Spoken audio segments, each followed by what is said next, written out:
పెద్దపల్లి జిల్లా మంథన్లో దారుణం జరిగింది. యువకుడి ప్రాణాలు తీసింది వివాహితర సంబంధం. భార్యతో వివాహితర సంబంధం పెట్టుకున్నాడనే సమాచారం తెలుసుకున్న భర్త ఏకంగా భార్యని వాడుకొని ఆ ప్రియుడిని రప్పించి చాలా దారుణంగా హతమార్చాడు. ఇక్కడ భర్త నవీన్ ఆ అమ్మాయి చేత అలేఖ్య చేత వంశీకి కాల్ చేయించి హైదరాబాద్ రప్పించి తన స్నేహితుడి సహాయంతో హతమార్చి మళ్ళీ మంథన్లో తీసుకెళ్లి పడేశాడు. ఈ సంఘటన 10 రోజుల క్రితం వరకు ఆయన మిస్సింగ్ గా నమోదైనటువంటి కేసు కాస్త ఇప్పుడు ఇది హత్య కేసుగా నమోదైంది. మృతుడు సింగరెడ్డిపల్లికి చెందినటువంటి జూల వంశీ. మన ఫోటోలో చూస్తున్నటువంటి మృతుడు ఫోటో ఆ కనిపించే వ్యక్తే వంశీ. సో ఇప్పుడు చనిపోయిన వ్యక్తి ఆయనే. సో ఏప్రిల్ 30న వంశీ కనిపించట్లేదని తన ఫ్యామిలీ కంప్లైంట్ ఇచ్చింది. అయితే ముందుగా మిస్సింగ్ కేసు ఆధారితంగా వంశీ పోలీసులు కేసు నమోదు చేసుకున్నారు. ఆ తర్వాత వంశీని హత్య చేసినట్టుగా పోలీసులు గుర్తించారు. సో తన కాల్ డేటా మొత్తం పరిశీలించిన తర్వాత ఎవరితో మాట్లాడారు, ఎలా మాట్లాడారు మొత్తం పరిశీలించిన తర్వాత ఇది చివరికి ఆయన మృతదేహాన్ని మంథన్లోని గాడుగుల గండి దగ్గర పోలీసుతో కొంతమంది స్థానికులు గుర్తించి పోలీసులకు సమాచారం ఇస్తే పోలీసులు చేరుకున్నట్టు కుటుంబ సహాయంతో గుర్తించినట్టు తెలుస్తోంది. అయితే గోదావరికంలోని ఒక ప్రైవేట్ కంపెనీలో సెక్యూరిటీ గార్డ్గా పనిచేస్తున్నాడు వంశీ. ఓ ప్రైవేట్ సెక్యూరిటీ గార్డ్గా పనిచేస్తున్నాడు వంశీ. అయితే తన గ్రామానికి సంబంధించినటువంటి అలేఖ్య అనేటువంటి ఒక అమ్మాయితో వంశీకి గతంలో ప్రేమ వ్యవహారం ఉండేది. సో అలేఖ్య వంశీ ఇద్దరు ప్రేమించుకున్నారు. ఆ తర్వాత అలేఖ్య అనే అమ్మాయి వంశీని కాదని వేరే ఒక అబ్బాయి నవీన్ని ప్రేమించి పెళ్లి చేసుకొని హైదరాబాద్లో స్థిరపడింది. హైదరాబాద్లో ఉంటుంది భర్తతో పాటుగా. అయితే ఇటీవల గ్రామంలో బొడ్రాయి పండుగ జరిగింది. సో బొడ్రాయి పండుగ జరిగింది. సింగరెడ్డిపల్లి గ్రామానికి వచ్చింది అలేఖ్య. దీంతో మళ్ళీ ఆ అలేఖ్య అండ్ వంశీ మధ్య పరిచయం ఏర్పడింది. సో ఈ పరిచయం కాస్త మళ్ళీ రెగ్యులర్గా ఫోన్స్ మాట్లాడుకోవని జరుగుతున్న క్రమంలో ఇది గమనించిన భర్త నవీన్ మళ్ళీ అలేఖ్యపై అనుమానం వ్యక్తం చేస్తూ కొంత తనని రెక్కిచ్చేయడంతో ఇది ఫోన్ కాల్ మాట్లాడుతోంది, వంశీతో మాట్లాడుతానని గమనించాడు భర్త. దీంతో అలేఖ్య వంశీ ఫోన్లో మాట్లాడుకోవడం గమనించిన నవీన్ అలేఖ్యతో ఫోన్ చేయించి వంశీని హైదరాబాద్ రప్పించాడు. హైదరాబాద్కు వచ్చిన తర్వాత భాస్కర్ అనేటువంటి ఫ్రెండ్తో కలిసి శంషాబాద్లో వంశీని చాలా దారుణంగా హతమార్చాడు నవీన్. ఆ తర్వాత ఆ మృతదేహాన్ని మంథనిలోని గాడుదుల గండిలో పడేశాడు. తర్వాత ఆ మృతదేహం సుమారుగా 10 రోజుల పాటుగా అక్కడే కుళ్ళిపోయిన స్థితిలో కొంతమంది స్థానికులు గమనించి పోలీసులకు సమాచారం ఇచ్చారు. సో వంశీ మిస్ అయిన కేసు నమోదు చేసుకున్న పోలీసు తన కాల్ డేటాను పరిశీలించారు. ఎవరితో మాట్లాడుతున్నారు, ఎలా మాట్లాడుతున్నారు మొత్తం గమనించిన తర్వాత ఇక్కడ వంశీ మాట్లాడిన కాల్స్ ఎక్కువగా అలేఖ్యకు ఉన్నాయి. సో అలేఖ్య భర్త అండ్ మరో ఫ్రెండ్ని ముగ్గురిని విచారించిన తర్వాత ఈ విషయం బయటపడినట్టుగా పోలీసులు చెప్తున్నారు. ఒకసారి అక్కడ ఆందోళన చేపడుతున్నారు. ఎక్కడైతే ఆ మృతదేహం లభించిందో ఆ మృతదేహం దగ్గరే ఆందోళన చేపడుతున్నారు లభించిన చోట స్థానికులంతా. సో అటు నిందితులు కూడా కఠినంగా శిక్షించాలని డిమాండ్ చేస్తున్నారు. ఒకసారి ఆ వీడియో చూద్దాం.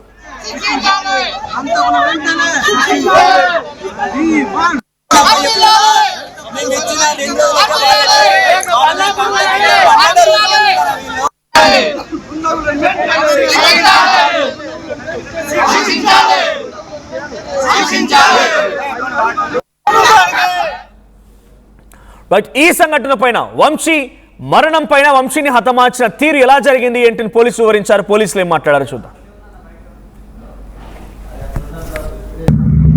సింగిరెడ్డిపల్లి గ్రామానికి చెందిన జూల వంశీ అనే వ్యక్తి తప్పిపోయినాడని మాకు పోలీస్ స్టేషన్ లో దరఖాస్తు ఇవ్వడంతో మ్యాన్ మిస్సింగ్ కింద కేసు రిజిస్టర్ చేయడం జరిగింది.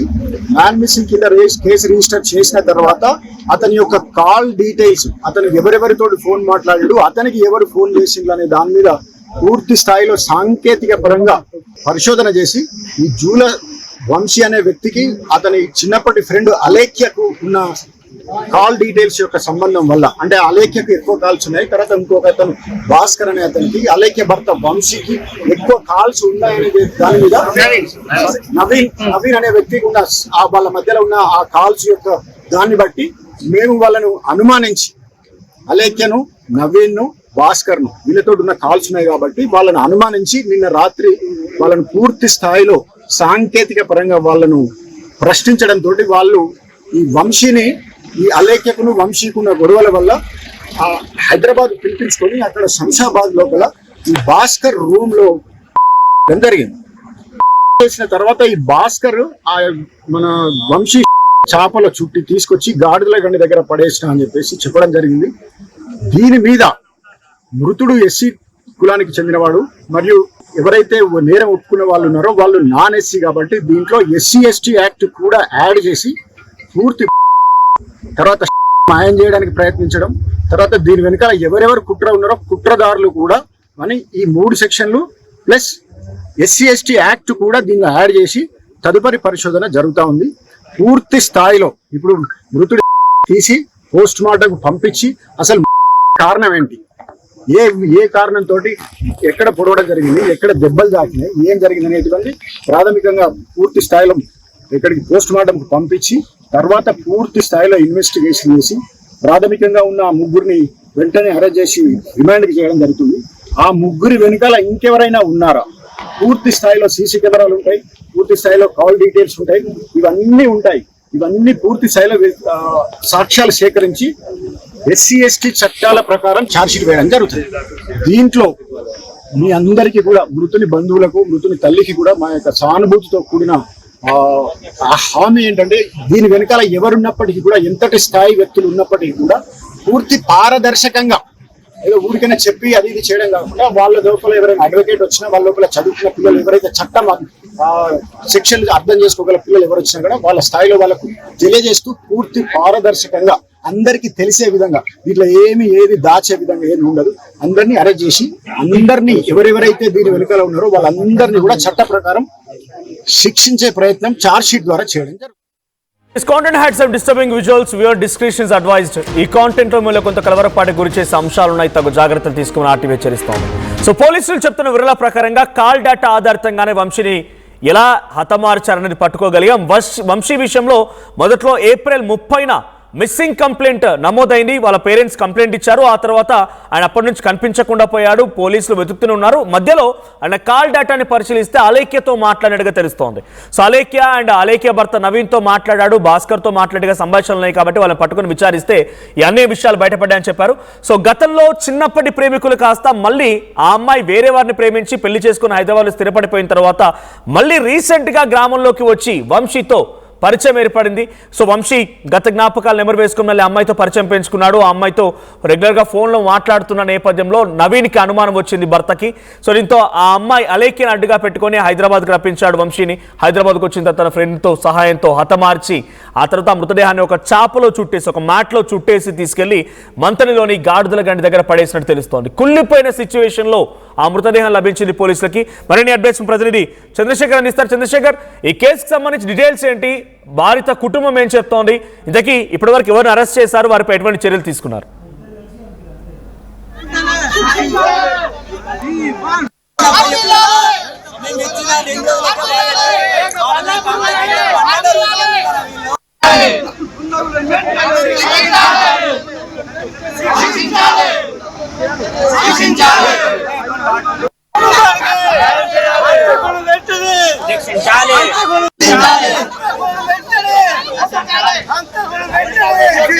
రైట్ చంద్రశేఖర్, ఏం జరిగింది? కేసు సంబంధించి డీటెయిల్స్ ఏంటి? ఇప్పటివరకు ఎటువంటి చర్యలు తీసుకున్నారు ఆ నిందితుల పైన? అండ్ బాధిత కుటుంబం ఏం డిమాండ్ చేస్తోంది?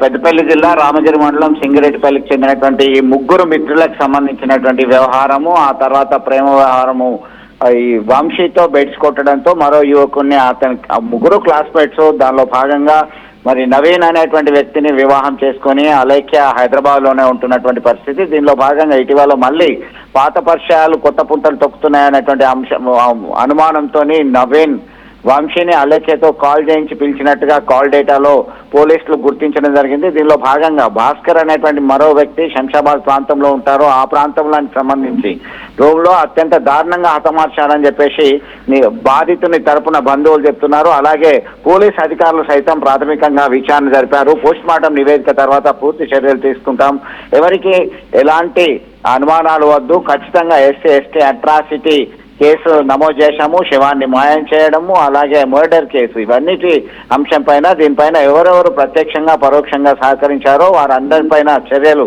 ఖచ్చితంగా తీసుకుంటాం. అంతవరకు మీరు ఓపిక పట్టాల్సిందే.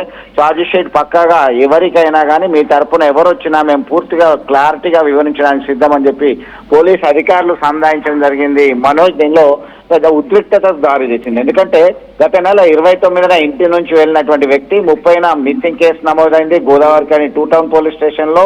దీనిలో ఏం చేస్తున్నారు, ఏమైంది, జాలవంశీకి ఏమైంది, ఎక్కడికి వెళ్ళాడు అనేటువంటి కోణంలో పూర్తిగా సమాచారం సేకరించేటువంటి పనిలో పడ్డటువంటి నేపథ్యంలో దాదాపు 10 రోజుల తర్వాత గాడిదలగండి మంథని ప్రాంతంలోని గాడిదలగండి ప్రాంతంలో కుళ్ళిన స్థితిలో ఆ మృతదేహం లభ్యమైంది. దీంతో ఒక్కసారిగా ఆ ఉద్రిక్త పరిస్థితికి దారితీసినటువంటి అంశంగా చెప్పుకోవచ్చు. దీనిలో ఖచ్చితంగా ఎవరెవరు ఉన్నారు, దీనిలో అందరికీ కఠిన శిక్ష పడేలా చర్యలు తీసుకుంటున్నామని చెప్పేసి ఏసీపీ రమేష్ హామీ ఇవ్వడంతో ఆందోళన కాస్త విరమించడం జరిగింది. ఖచ్చితంగా మీరైతే చర్యలు తీసుకోకపోతే మా ఆందోళన ఖచ్చితంగా కొనసాగిస్తాము, దీన్ని వదిలిపెట్టే ప్రసక్తే లేదని చెప్పేసి హెచ్చరికలు జారీ చేస్తున్నారు బాధిత కుటుంబ సభ్యులంతా కూడా.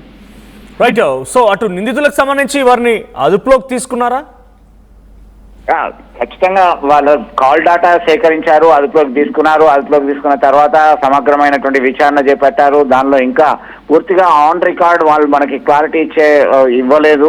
కాకపోతే నిందితులను త్వరలోనే పట్టుకుంటాము, మేము సమగ్రంగా దర్యాప్తు జరుపుతున్నాం, ఏ ఒక్కరిని ఇందులో ఇన్వాల్వ్ అయినటువంటి ఏ ఒక్కరిని వదిలిపెట్టే ప్రశ్నే లేదు అని చెప్పేసి పోలీస్ అధికారులు స్పష్టం చేస్తున్నటువంటి పరిస్థితి మనోజ్.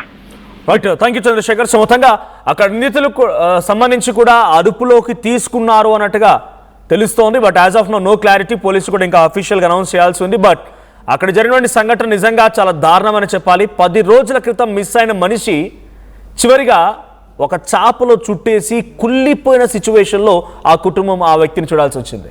దీనికి కారణం ఒకటే, వివాహిత సంబంధం. ఇక్కడ అలేఖ్య అనే అమ్మాయి అదే గ్రామానికి సంబంధించిన వంశీతో ప్రేమ వ్యవహారం కొనసాగించింది. ఆ తర్వాత ఏం జరిగిందో తెలియదు. మళ్ళీ నవీన్ అనే వ్యక్తిని ప్రేమించి పెళ్లి చేసుకుని హైదరాబాద్లో స్థిరపడ్డారు. ఆ తర్వాత అలేఖ్య ఇటీవల కాలంలో మళ్ళీ అక్కడ ఒక చిన్న గ్రామంలో పండగ జరిగితే వచ్చి అక్కడ మళ్ళీ వంశీతో కలిసింది, వంశీతో మళ్ళీ మాట్లాడడం మొదలుపెట్టింది. సో ఇవంతా గమనించిన భర్త నవీన్ ఇప్పుడు పక్కా స్కెచ్ వేసి ఆ అమ్మాయితోనే రప్పించుకొని చాలా దారుణంగా శంషాబాద్ సమీపంలో హతమార్చి ఇక్కడి నుంచి ఆ మృతదేహాన్ని మంతినికి ఎలా తీసుకెళ్ళి అర్థం చేసుకోండి. ఇక్కడి నుంచి ఆ మృతదేహాన్ని ఎంత ధైర్యంగా ఎంత గంభీరంగా ఈ మృతదేహాన్ని హైదరాబాద్ శంషాబాద్లో హతమార్చి మళ్ళీ మంతనికి తీసుకెళ్లి మంతల్లోని గాడిదలగండి దగ్గర ఆ మృతదేహాన్ని పడేసి పరారైపోయాడు. సో 10 రోజులైనా వంశీ ఆనవాళ్ళు దొరకలేదు. 10 రోజుల తర్వాత నిన్న వంశీ చనిపోయి ఆయన మృతదేహం కుళ్ళిపోయి ఆ కుటుంబానికి లభించింది. సో మొత్తంగా ఈ సంఘటన కొంత ఆందోళన గురి చేస్తోంది. అక్కడ బాధిత కుటుంబం కూడా ఆందోళన వ్యక్తం చేస్తున్నారు, వారంతా నిరసన వ్యక్తం చేస్తున్నారు. సో నిన్న జరిగిన సంఘటన ఒక్కసారిగా మంతని మండలంలో ఒక్కసారిగా అందరినీ కూడా షాక్ గురి చేసింది, భయానికి గురి చేసింది. ఒకసారి మళ్ళీ ఆ పోలీసులు కూడా అక్కడికి చేరుకొని ఆ ఆందోళనకారుల్ని పంపించే ప్రయత్నం చేస్తున్నారు. ఆ విజువల్ చూద్దాం. సంతోష్ కుమార్ సన్నాఫ్ శేఖరయ్య, మా యొక్క గ్రామము సింగరేట్పల్లి జల్లారము. మా యొక్క తమ్ముడైనటువంటి జూల వంశీ సన్నాఫ్ శేఖరయ్య ఆ తేదీ 29 ఏప్రిల్ బుధవారం అనుకుంటా, ఆ రోజు ఇంట్లో మామూలు ఏదో ఫంక్షన్ వెళ్తున్నాడని మా యొక్క అమ్మగారికి చెప్పి వెళ్ళిపోవడం జరిగింది. కానీ వాడు వెళ్ళిన అమ్మాయి నైట్ అంతా ఫోన్ చేసి హైదరాబాద్కు రప్పించుకొని వీడిపై దాడి చేసి వీడి దగ్గర ఉన్నటువంటి డబ్బులు అనేటివి కూడా ఉన్నంతసేపు వాడుకొని ఆ యొక్క డబ్బులు కాజేసిన తర్వాత వాళ్ళ భర్తకు తెలిసిన తర్వాత భర్త ఉన్న ఈ యొక్క అమ్మాయి వీడితో పాటు మన యొక్క పోలీస్ స్టేషన్ లో ఇచ్చినటువంటి 3-4 కలిసి వాళ్ళ రూమ్ లో దారుణమైనటువంటి చేసి ఇక్కడ హైదరాబాద్ నుంచి ఆ యొక్క కార్ లో ఇక్కడ తీసుకొచ్చి ఇంత దూరం కనీసం 500-300 కిలోమీటర్లు తీసుకొచ్చి ఇక్కడ వేయడం జరిగింది. మేము పోలీస్ స్టేషన్ లో వీడు మిస్ అయినటువంటి 2 days కే మేము అక్కడ నమోదు చేయడం జరిగింది FIR లో. కానీ పోలీసు వాళ్ళు ఆ రోజు నుండి అంటే కనీసం 12 days అవుతుంది, ఒక వ్యక్తి 12 days అవుతుంది, వాళ్ళ పైన అనుమానం ఉండదని కూడా చెప్పినా కూడా వాళ్ళ మీద ఎలాంటి ఇంట్రాగేషన్ చేయకుండా దొరుకుతాడు మమ్మల్ని మభ్యపెట్టి మా యొక్క సహనం అంతా కోల్పోయేదాకా చేసి ఆ యొక్క డబ్బులకు మరి ఏ విధమైనటువంటి రాజకీయాలకు అతీతంగా వాళ్ళు లొంగిపోయిందో తెలియదు, కానీ వీడిని మాత్రం వాళ్ళు మాయం చేయడం అనేది జరిగింది. కాబట్టి దళితులపై అనేది కంపల్సరీగా ఖండించాలి. మాకు వాళ్ళకి సంబంధించినటువంటి FIR లో A1 A2 ఎవరెవరు అనేది మాకు పూర్తి సమాచారంతో ప్రతి ఒక్క కంప్లీట్ పేపర్ లో FIR అనేది నమోదయ్యేదాకా ఈ యొక్క అనేది ఇక్కడ తీసుకెళ్ళము. మంగళవారం నైట్ నుండి మా తమ్ముడికి ఫోన్లు చేసింది. ఫోన్లు చేసి పైసలు కూడా ఆయన దగ్గర లేవు, 1 రూపాయి కూడా లేవు ఆయన దగ్గర. ఆయనకి డబ్బులు కొట్టిపిచ్చి దాని భర్త దాని ఎవరెవరు ఉన్నారో వాళ్ళందరూ పిలిపించి అట్లా ఇక్కడ వారేసి 11 రోజులు అయినా పోలీస్ స్టేషన్ పోలీస్ స్టేషన్ కొంటి నా పిల్లలను విడిచిపెట్టి నా భర్త విడిచిపెట్టి నేను ఇక్కడికి వచ్చి భూపాలపల్లి ఉండాలి ఇక్కడికి గోదరకానికి వచ్చి నేను పొద్దున అంటే సాయంత్రం అంటే పొద్దున ఎర్రటెండలు ఎప్పటికీ నేను తిరుగుకుంటాను ఉన్న పోలీస్ స్టేషన్ లో. ఇప్పటికే 24 గంటలు పోలీస్ స్టేషన్ లోనే కూర్చున్నా. పేరు కూడా చెప్పిన అదే కూడా పోలీసు వాళ్ళు చెప్పిన. హైదరాబాద్ లో మీ సిగ్నల్ వచ్చిందమ్మా, నేను ఫోన్ చేసిన. నేను హైదరాబాద్ ఉండాలి మీ సిగ్నల్ వచ్చింది.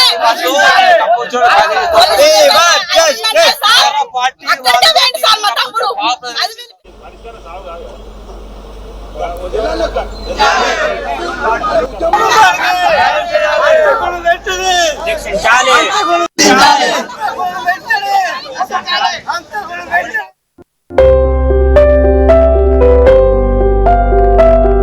చిన్న చిన్న ఆనందాలు 35 ఏళ్లుగా నా జీవితంలో లేవు. 35 ఏళ్లుగా నేను డైపర్లలో బ్రతికాను. 6 సెంటీమీటర్ల ఫిస్టులా నా మూత్రాశయంలో లీక్ కారణమైంది. ఎవరూ నాకు సహాయం చేయలేకపోయారు. AINUలో వైద్యులను కలిసే వరకు. అక్కడ వారు రోబోటిక్ శస్త్రచికిత్సతో నాకు పరిష్కారం ఇచ్చారు. వారు నా ఆత్మవిశ్వాసాన్ని కూడా తిరిగిచ్చారు. Precision Care makes it possible. The Center for Robotic Surgery at AINU